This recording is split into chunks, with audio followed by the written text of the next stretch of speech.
Hello guys, welcome back to my channel. నేను మీ Karthik. So నా first వీడియోలో అయితే నేను విజయవాడలోని కనకదుర్గ టెంపుల్ ఇంకా విజయవాడ సిటీలోని కొన్ని ప్లేసెస్ అయితే చూపించాను కదా. సో ఈరోజు అయితే నేను గుంటూరులోని పెదకాకాని టెంపుల్కి అయితే వెళ్తున్నాను. సో మార్నింగ్ 5 o'clockకి ఆటో తీసుకుని అయితే నేను విజయవాడ బస్ స్టాండ్కి రీచ్ అయ్యి 5:30కి పెదకాకాని బస్ అయితే ఎక్కాను. సో మనకి విజయవాడ నుంచి పెదకాకాని 30 kilometers డిస్టెన్స్ అయితే ఉంటుంది. పెద్దకాకాని టెంపుల్ దగ్గర దిగాలంటే మనం ఎక్స్ప్రెస్ బస్ అయితే ఎక్కకూడదు, నాన్ స్టాప్వి. అవైతే మనకి ఫ్లైఓవర్ పైనుంచి వెళ్తాయి. సో నేనైతే పల్లె వెలుగు బస్సు ఎక్కాను. సో ఈరోజు వెదర్ అయితే చూడడానికి చాలా బాగుంది. స్కై చూస్తున్నారు కదా, చాలా బ్యూటిఫుల్ ఉంది. సో ఇదైతే కృష్ణా రివర్. మనకి ప్రజెంట్ అయితే వాటర్ లేవు లోపల. సో మొత్తం కూడా ఎండిపోయింది.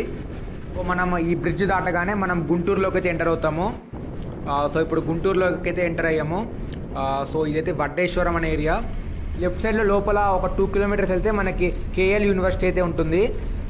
సో వడ్డేశ్వరం తర్వాత మనం మంగళగిరి ఏరియాకి అయితే రీచ్ అయ్యాము. మంగళగిరి దాటగానే మనకి నాగార్జున యూనివర్సిటీ అయితే వస్తుంది. సో మేమైతే పెదకాకాని బస్ స్టాండ్లో దిగి ఆటో అయితే మాట్లాడాము. సో వాళ్ళు 20 rupees అయితే ఛార్జ్ చేశారు ఒక్కొక్కరికి. సో లోపలికి అయితే ఒక 1.5 kilometers వెళ్ళాలి.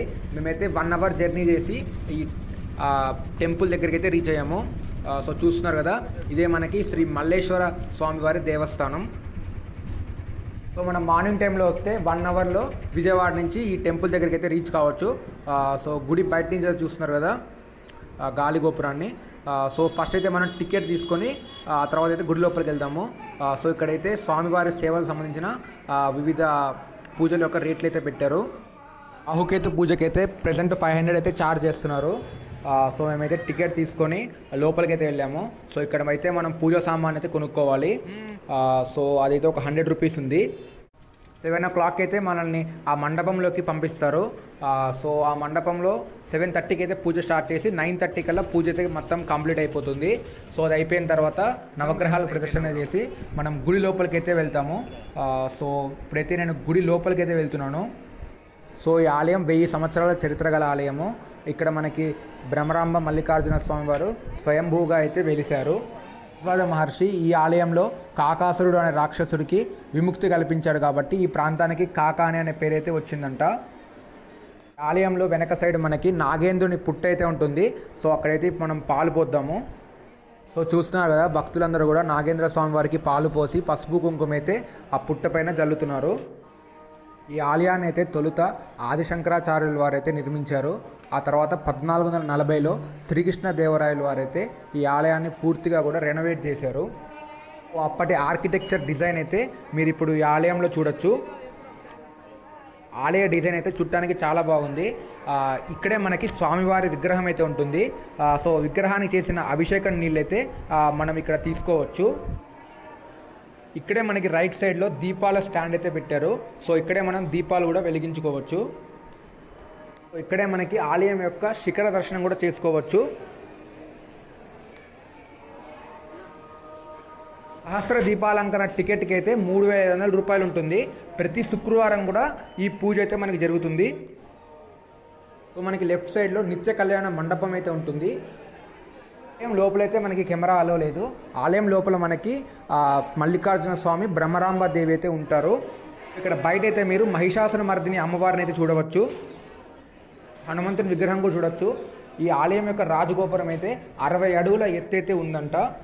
సో ఇక్కడ మీరు ఒక మండపాన్ని కూడా చూడవచ్చు. ఇక ఆలయం బయట మనకి ప్రసాదం కౌంటర్ అయితే ఉంటుంది.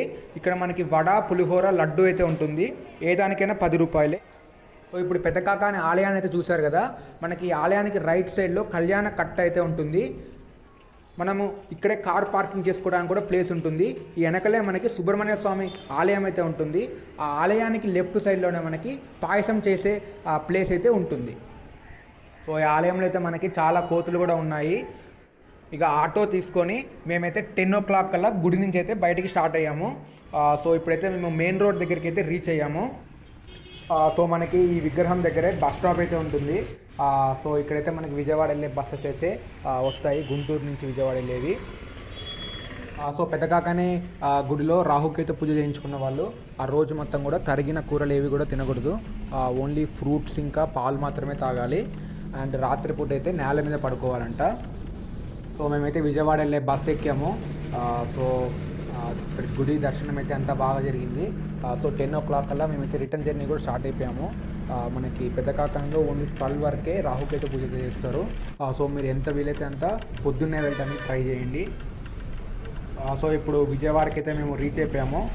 సో అక్కడ దూరంగా చూస్తున్నారు కదా, మనకి రీసెంట్గా కన్స్ట్రక్ట్ చేసిన అంబేద్కర్ స్టాట్యూని అయితే మీరు అక్కడ చూడొచ్చు. సో పెద్ద కాకని టెంపుల్కి సంబంధించిన డీటెయిల్స్, టెంపుల్ టైమింగ్, ఇంకా లొకేషన్ అయితే నేను డిస్క్రిప్షన్లో మెన్షన్ చేశాను. సో డిస్క్రిప్షన్ అయితే మీరు చెక్ చేయండి. సో ఇప్పుడైతే మేము విజయవాడ బస్ స్టాండ్లో హైదరాబాద్ వెళ్ళడానికి బస్ అయితే ఎక్కాము. సో ఈ వీడియో కనుక మీకు నచ్చితే లైక్ చేయండి అండ్ నా ఛానల్ వెంటనే సబ్స్క్రైబ్ చేసుకోండి. Thank you for watching.